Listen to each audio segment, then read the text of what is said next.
আগামী 13ই জানুয়ারি অভিষেক বন্দ্যোপাধ্যায় আসছেন কোচবিহারে। আর এই জনসভা ঘিরে তোড়জোড় শুরু কোচবিহারের তৃণমূল কংগ্রেসের। ইতিমধ্যেই সভার স্থান বেছে নেওয়া হয়েছে বলরামপুরের দোল মেলার মাঠ। সেই মাঠ পরিদর্শন করলেন তৃণমূলের জেলা সভাপতি অভিজিৎ দে ভৌমিক সহ আরও অন্যান্য নেতৃত্বরা। প্রচুর মানুষের ভিড় হবে।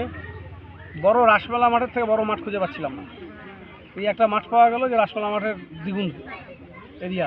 মানে বলরামপুর এলাকাটাকে কেন বাঁচা হলো? মাঠটা বড় আর নাটাবাড়ি আর তুফানগঞ্জ বিধানসভা কেন্দ্রের মধ্যস্থলে হবে। আর কিছুটা দিনহাটাও অ্যাডজাসেন্ট বুড়িরহাট নাজিরহাট। তার ফলে আর আমাদের কুচবিহার ব্লক 1-এরও দেওয়ানহাট দিয়ে আসতে সুবিধা হবে। হাড়িভাঙা, পাটছাড়া, এই সমস্ত পুটিমারি, চান্নামারি যার লোক তারা দেওয়ানহাট হয়ে ঢুকতে পারবে। তার জন্য এইটাই প্রপার জায়গা বলে আমরা ঠিক করলাম এবং মাঠের জায়গা যথেষ্ট। কত কর্মী সমর্থক? লক্ষাধিক। Thank you.